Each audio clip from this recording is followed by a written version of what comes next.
Check these out. These look like young ones.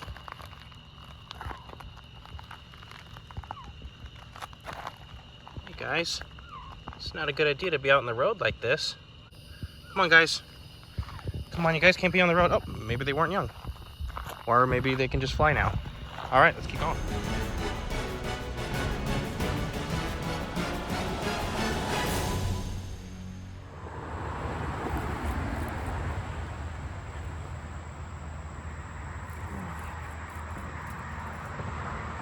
Come on.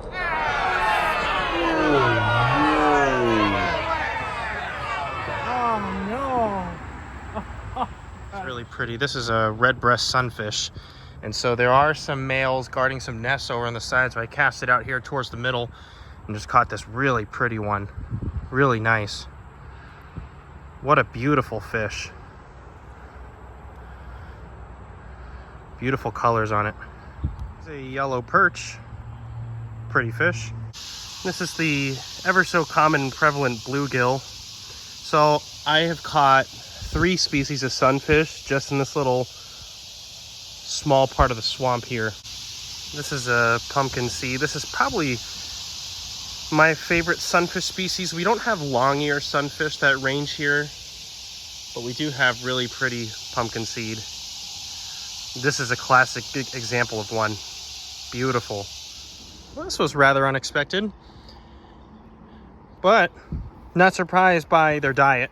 So this is a bullhead, and he pretty much ate a sunfish that was about the size of his head. So that's kind of cool. I normally only get these to bite during the nighttime, so it's kind of interesting to see how it came up during the day to something that I have rigged for a gar.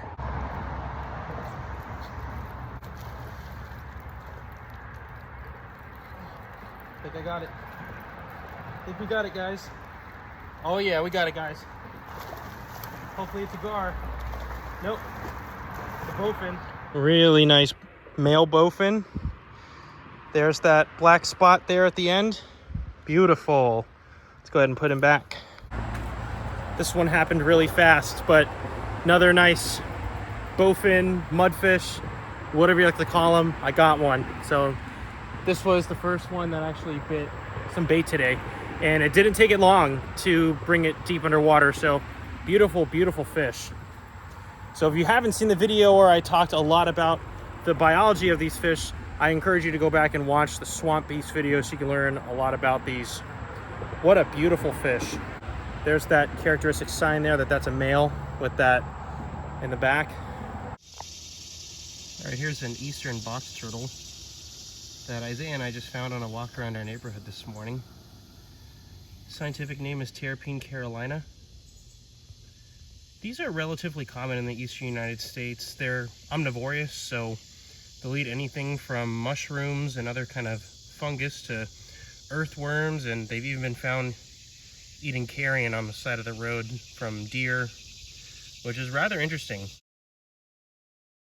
They're not a very large turtle,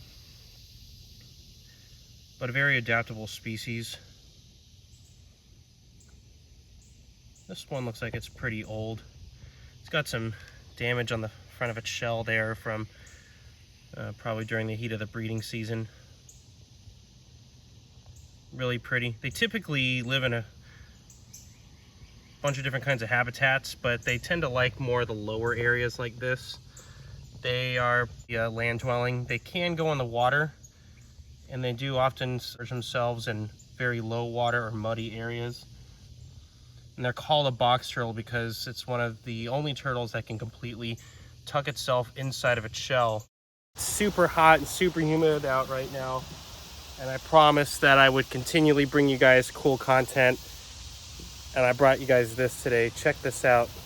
This is a chain pickerel, and this is the biggest one that I've ever caught, which I know they can get quite a bit bigger than this, but I've only ever caught tiny ones in dip nets, and I've also only caught redfin pickerel. So pickerel are related to pikes, so these are predatory fish, and so you guys got to see the teeth on this thing, man. How cool is that? Chain pickerel, wonderful, wonderful fish. This is the best bowfin that I have caught in my time since I've been here. Look at the size of this fish. Is this a nice fish or what? I mean, this is a huge fish, huge female. What a beast. Look at the size of this fish. The power that this fish has. I'm gonna get a weight on this fish and see how much it weighs.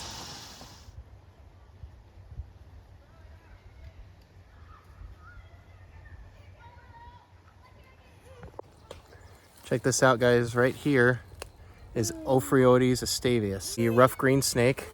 This is as big as a snake gets. They spend a lot of their time in trees, especially over rivers where there's a lot of spiders and insects, since that's all they eat. You can see how well they blend in with the environment there. Wow. Yep, Isaiah's saying baby snake right now.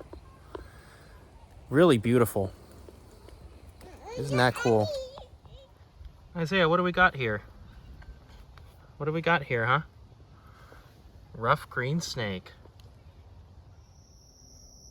All right, I'm out with Isaiah this morning, just on a brief hike, and got a cottonmouth here.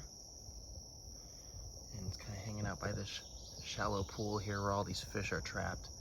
These guys like to take advantage of that. Easy way to catch prey.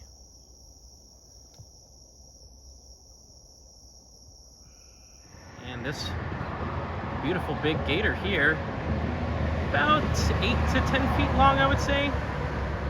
About 8 to 10 feet. Is pretty much where all of the bowfin are biting right now. Really pretty.